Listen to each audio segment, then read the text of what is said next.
16절.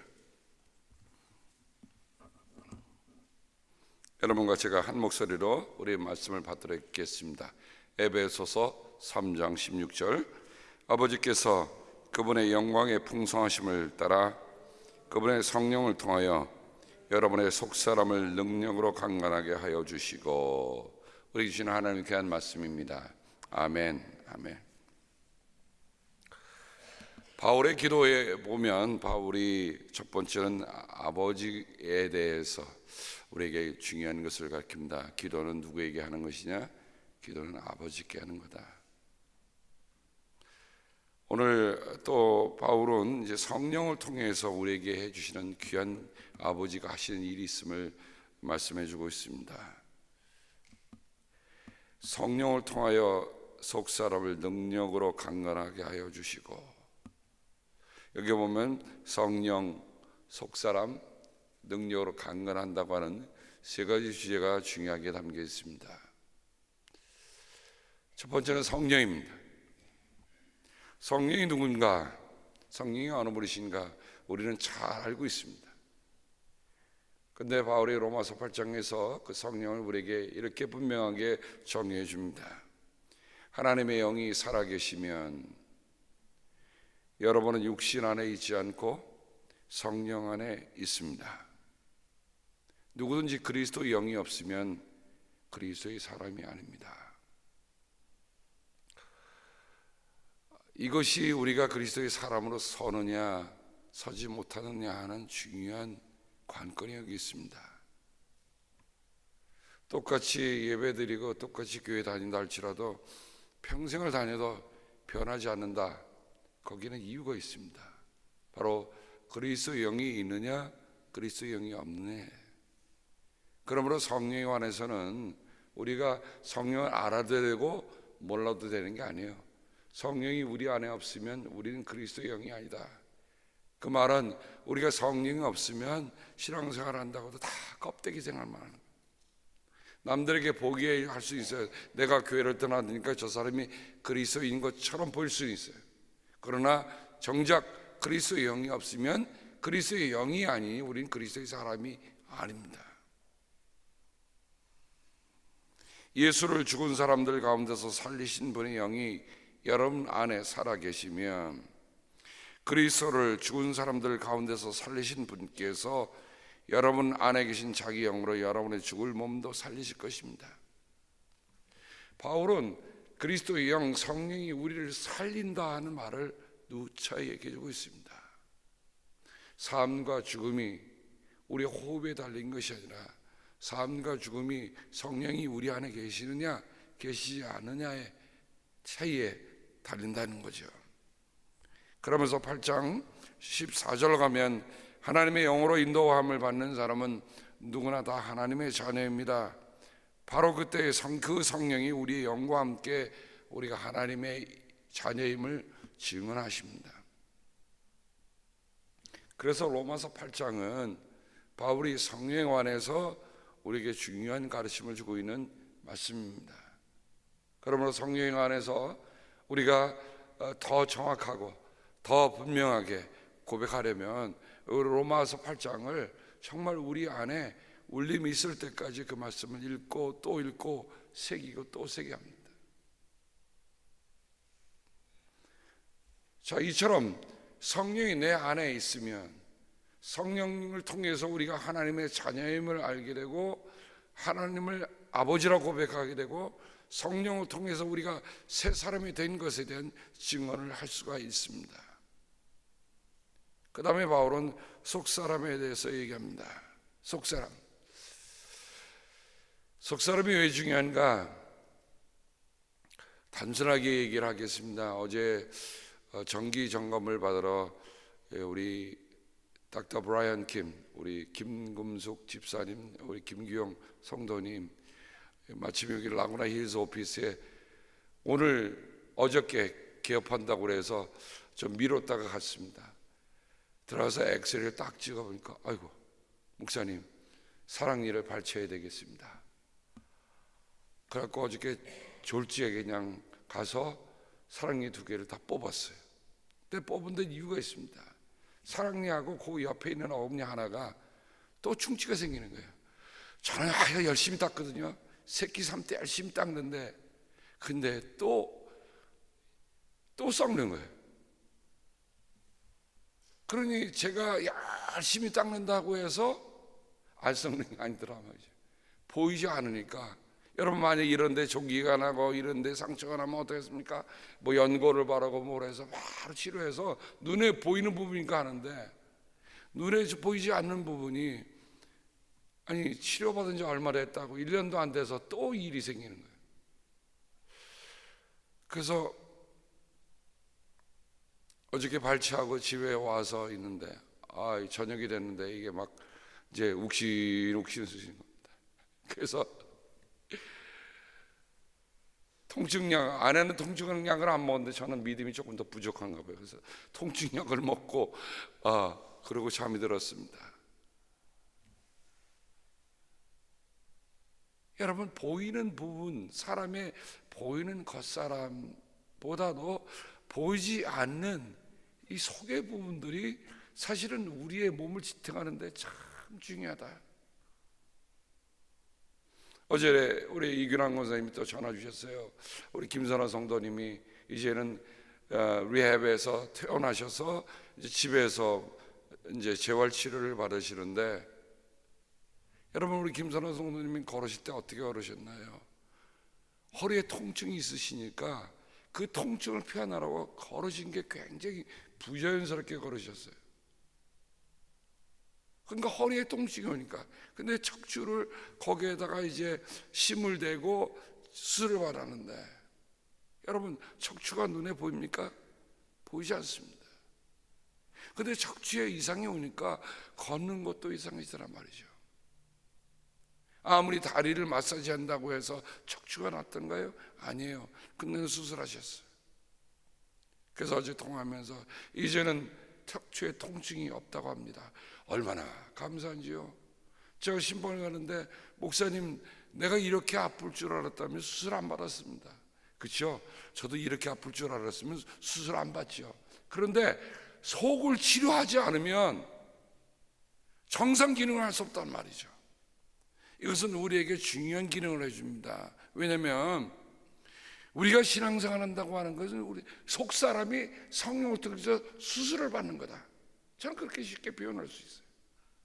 단지 무슨 이 겉에 바르는 연고의 내용이 아니라 정말 예수 믿고 새 사람이 되는 것은 성령을 통해서 우리 속 사람이 통째로 다 수술을 받는 거예요. 그래야 새 사람이 되는 거예요. 변화라고 하는 것은 성령이 하시는 수술인 것을 저는 믿습니다. 그 성령을 통해서 수술을 받지 않으면 우리가 새 사람이 될 수가 없어요. 그러니까 어느 정도 믿는 척 할 수는 있습니다. 그러나 변화가 되지 않고 우리의 속 사람이 정말 수술을 받아서 새 사람이 되지 않고는 우리 새 사람이 될 수 없다. 요한복음 3장에 보면 니고데모로 가는 율법학자 사내들인 공원이 예수님을 밤에 찾아오지 않습니까? 예수님과 이 사내들인 의원, 율법학자, 이 사람과 대화를 보면 얼마나 서로 다른 얘기를 하고 있는가를 봅니다. 예수님은 뭐라고 해요? 내가 새로 태어나지 아니하면 하나님 나라를 볼 수도 없고 하나님 나라에 들어갈 수도 없다고 말씀하십니다. 그러자 아니 평생을 율법과 함께 사는 사람이 뭐라 합니까? 어떻게 늙은 사람이 어미 뱃속에 들어갔다 다시 나올 수 있습니까? 여러분 평생을 율법과 함께 살아온 사람이 얘기입니다. 쉽게 얘기하면 예수님이 말씀하시는 것과 이 율법학자가 가져온 얘기는 너무 달라요. 이 사람은 겉으로만 보이는 그 모든 것, 율법을 지키는 것, 어떻게 보면 남들에 의해서 내가 율법을 어기지 않고 살아오는 그런 겉의 세계에 대해서는 이 바리새파 사람인 니고데모는 아주 능숙하고 모든 게 통달했을런지도 모릅니다. 그러나 예수님은 무슨 말씀하세요? 속 사람에 대한 얘기를 하십니다. 거듭나지 아니하면, 새로 태어나지 않으면, 위로부터 나지 않으면 하나님 나라를 볼 수 없다? 볼 수 없는 것만 끝나면 좋죠. 터지는 하나님 나라에 들어갈 수 없다? 예수님이 단도직입적으로 말씀하세요. 예수님은 애들로 얘기하지 않으세요. 당신 율법을 참 하는 것은 조금만 생각을 바꾸시지요, 이렇게 얘기하시지 않으셨어요. 여러분, 우리가 믿는다고 하면 조금만 생각을 바꾼다거나 뭐 이렇게 조금만 방향을 바꾼다는 그런 얘기가 아니에요. 우리의 속사람이 통틀어 뒤집어지지 않는 한. 여러분 한번 생각해 보셨습니까? 내 몸에 가지고 있는 내인데도 불구하고, 근데 제가 얼마나 엉뚱하게 생각했냐면요, 어저께 이를 뽑은 다음에 다시 이를 세봤어요. 하나, 둘, 셋, 넷, 다섯, 여섯, 일곱, 여덟. 저는 홀수인 줄 알았거든요. 여기는 하나, 옛날에 뽑았다고 생각했는데 세본 게 18이 짝수예요. 내가 이가 2개가 더 있었었나? 생각해보니 아내가 사랑니를 발치하고 온 거를 제가 발치하고 있는 걸로 착각하고 있는 거예요. 여러분, 사람의 생각이 얼마나 엉뚱할 수 있고 얼마나 잘못되고 수 있다는 걸 저는 저를 보면서 알아요.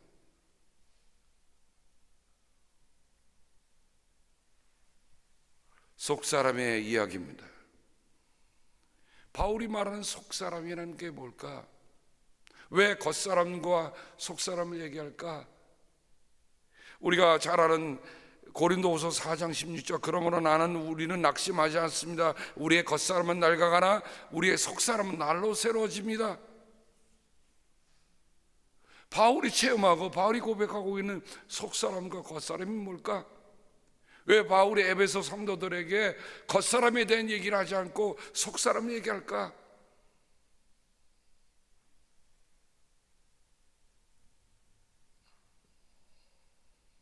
여러분, 오스카 와일드라고 하는 작가가 있죠.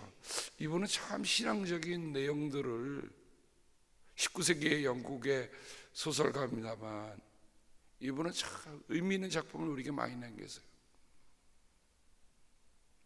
도리안 그레이의 초상이라는 거 여러분 기억하시죠? 어떤 백작이 참 그림을 그려서 어떤 연유인지 그 그림은 자기 혼자 수양하고 있는데 자기 얼굴은 20대 30대 얼굴로 그대로 있는데 들어가 보면 초상의 얼굴이 자기의 실제의 모습으로 변하는 거예요. 나는 안 그래. 사람들이 볼 때 저 사람은 어쩌면 저렇게 젊은 모습을 가지고 있을까? 근데 딱 자기의 사지의 은밀한 곳에 딱 들어가 보면 그 초상을 보면 말이죠, 초상의 모습이 어떻게 점점 늙어가는 모습이 보이는 거예요. 마지막에 이 사람은 칼로 그 초상을 찢으면서 결국 거기서 인생이 끝납니다.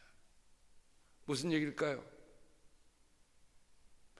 만약에 이 백작이 자기의 속사람을 사모하고 속사람의 변화를 추구했다고 한다면 겉의 모습이 달라지는 것, 정말 감사함을 받을 수 있을 거예요.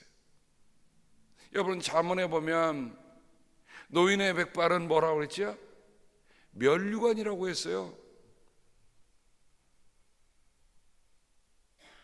저도 여러분 앞에 보는 거하고 뒤에 보는 거 좀 차이는 날 겁니다. 뒤에 보면 이제 하얀 머리가 많이 나더라고요. 이제 새치가 아니라 하얀 머리가 많이 나더라고요. 그래서 목사님 앞에하고 뒤하고 다릅니다. 그래서 뒤를 보시면 됩니다. 사람이 때가 되면, 그래서 연세가 드신 분들의 이렇게 머리를 이렇게 보면 오히려 존중하고 더 모습을 보게 됩니다. 바울이 이런 속사람과 겉사람 얘기하면서, 그럼 속사람이 뭘까? 속사람은 인간이 겉으로 볼 수 없는 가장 깊은 내면, 그 사람의 중심, 그 사람의 마음, 그것이 속사람 아닙니까? 우리 사람들과 얘기할 때도 그러잖아요. 정말 내 속내를 다 열어 보여줬으면 좋겠다라고 얘기했는데 그 속내, 그 속사람은 볼 수가 없는 거거든요. 눈으로 볼 수 없는 거예요. 예수님은 말씀하신 것처럼 새로 태어나지 않냐면 그거는 우리의 겉사람에 관한 얘기가 아니라 인간의 가장 깊은 내면, 어찌 보면 영혼의 영역, 이것이 속사람이거든요. 이것이 인간의 모든 판단과 모든 행동을 결정하는 거예요. 겉으로 드러나는 행동은 단순한 행동이 아니에요. 우리의 속사람의 결정에 따라서 움직이는 겁니다. 근데 문제는 우리가 판단하고 우리가 결정한 것 같지만 궁극적으로 그 속사람의 변화는 누구에게 달려있는가? 오늘 말씀에 보면 성령께서 터치하는 부분이다. 사람이 건드릴 수 있는 부분이 아니에요. 하나님의 성령만이 터치할 수 있는 부분이 속사람입니다. 어느 누구도 우리 속사람을 강건하게 할 수 없어요. 어느 누구도 속사람을 새롭게 할 수 없어요. 그건 누구만이 하시는 일입니까? 성령만이 하시는 일이다. 바울은 오늘 우리에게 그렇게 얘기해 줍니다. 그래서 속사람에 대해서 바울은 이렇게 자신 스스로를 두고 고백합니다.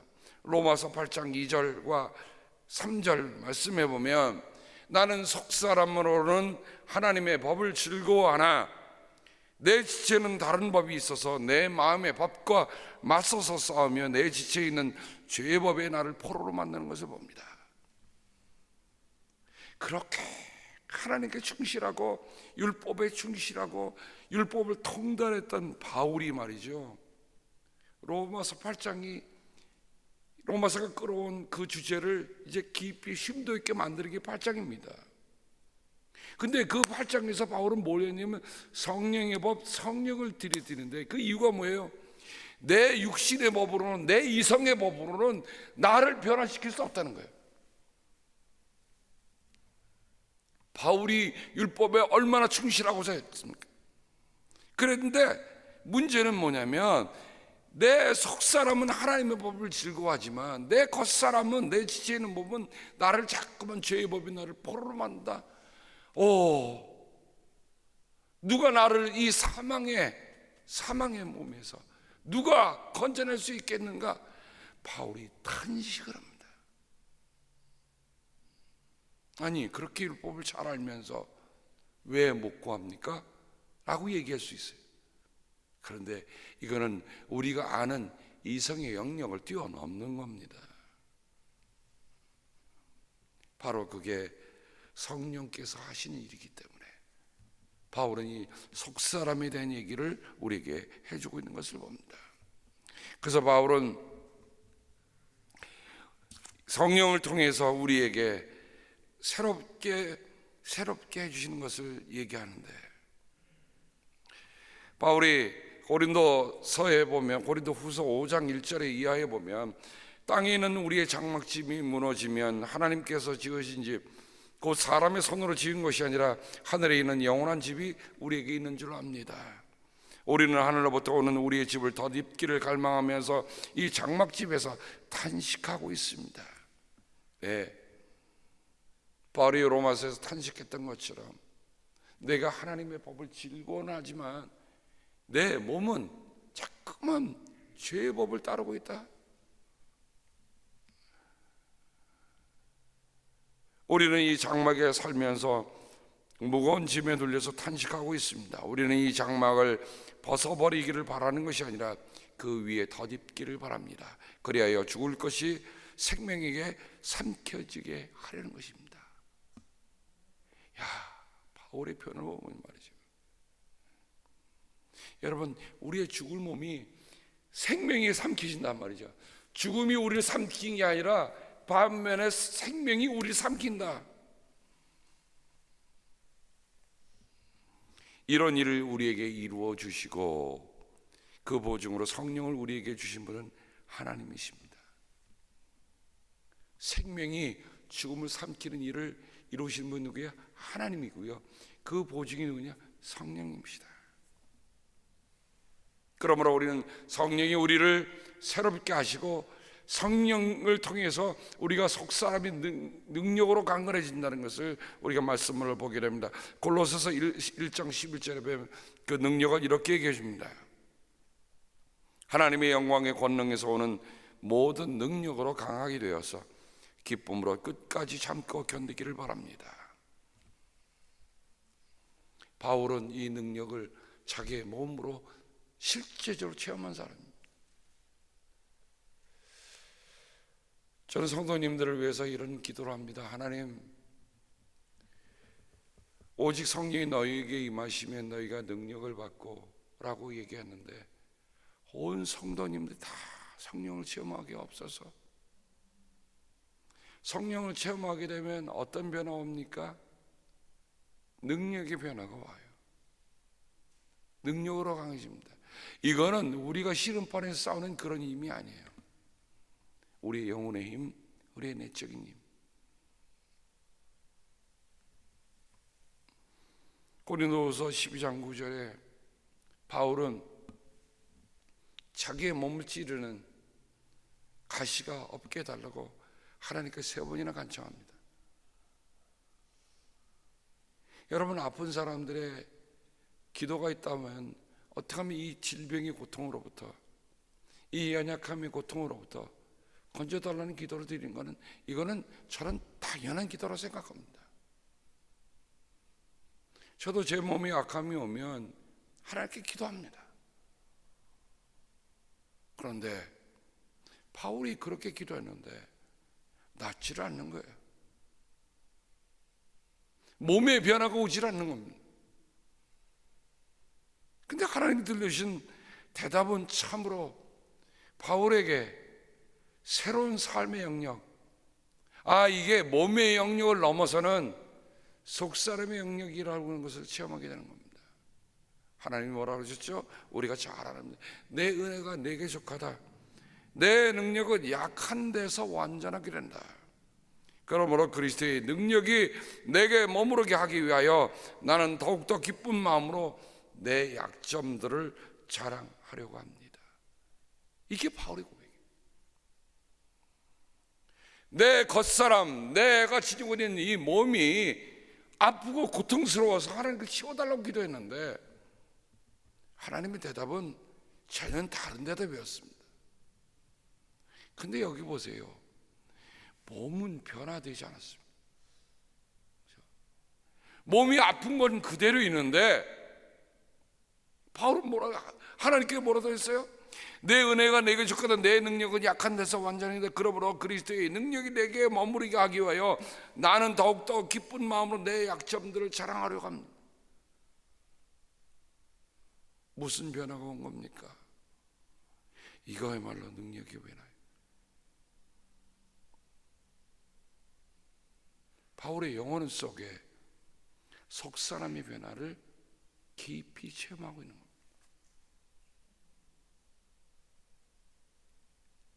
우리가 육신의 약함이 올 때 하나님께 기도하면서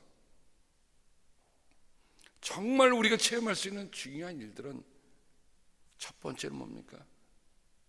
우리의 속사람이 능력으로 강건해지는 겁니다. 만일 겉사람만 강건해지고 속사람 변화가 아무것도 없다, 그럼 육신 갖고 뭐합니까? 그러나 겉사람은 변화가 없다 할지라도 내 속사람의 변화를 통하여 하나님의 능력에, 그리스도의 능력의 강함을 체험하니까 그때부터 삶을 살아가는 눈빛이 달라져요.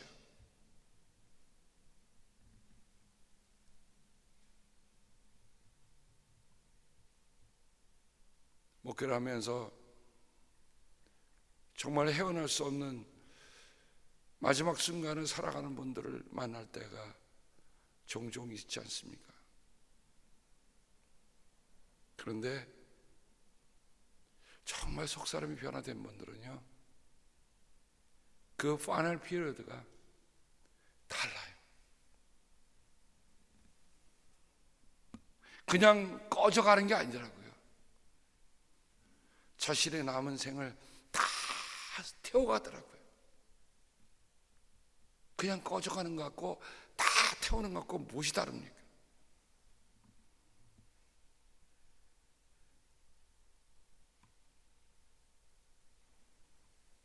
바울의 편지를 보면, 그래서 바울은 나는 그리스도를 위하여 병력함과 모욕과 궁핍과 박해와 곤란을 겪는 것을 기뻐합니다. 내가 약할 그때에 오히려 내가 강하기 때문입니다. 이런 신앙의 역설은 성령의 능력의 속사람을 강건하지 않고는 고백할 수 없는 말씀입니다.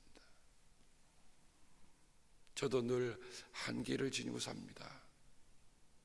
저도 아프면 아프고요, 아프면 진통제를 먹어서라도 참다 못해갖고 먹고서라도, 그래야 내일 새벽에 나가니 먹고 하나님 말씀 보다가 도저히 안 되겠다 해서 먹었습니다. 그러나 저는 압니다. 바울이 속사람으로 얘기하니까 얼마나 감사한지. 겉사람 얘기로 끝났다고 한다면 우리는 하루에도 몇 번씩 넘어지고 말 겁니다. 그러나 속사람, 성령께서 우리의 속사람을 강건하게 해달라는 그 기도가 바로 오늘 제가 우리 모두를 위한 기도요, 모든 성도를 위한 기도라는 것. 바울이 그렇게 기도했습니다. 저도 그렇게 기도합니다. 이제 이제는 우리들 모두가 다 주여, 내가 원하는 것은 내 속사람이 성령을 통하여 능력으로 강건해진 겁니다. 그러고 나서 살아가 보면 조금 비틀거리면 좀 어때요? 조금 안 보이면 어때요? 내 인생의 길이, 내 삶의 길이 생각했던 것보다 좀 짧으면 어때요? 전혀 다른 삶을 살 수 있잖아. 주여, 내가 진정 하루만이라도 24시간만이라도 정말 속사람이 강건해져서 하나님 뜻을 보며 살아가게 하옵소서.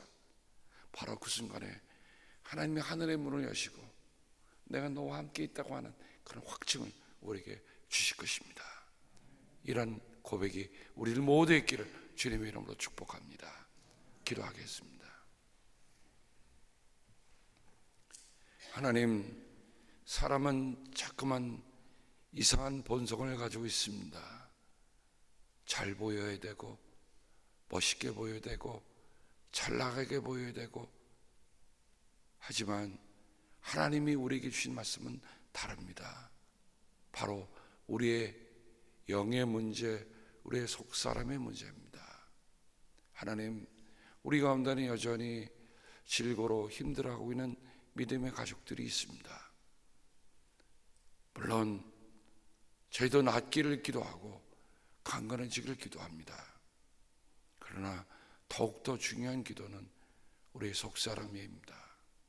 아버지, 약할 때 강함 되시는 하나님의 은혜를 체험했던 바울처럼 우리의 삶에 그런 근본적인 체험, 근본적인 변화가 있도록 아버지 도와 주옵소서. 그리하여 우리의 연약함 가운데서도 하나님의 강함 때문에 오늘 정말 세상을 놀랍게 하는 일들이 우리 가운데 일어나도록 아버지 도와 주옵소서. 감사하며 우리 주님께서 복을 주시고 지켜주시며 밝은 얼굴로 되시며 은혜를 베풀어 주시고 고이 보셔서 평화 주시기를 성부와 성자와 성령의 이름 받들어 간절히 축복하며 기도합니다. 아멘.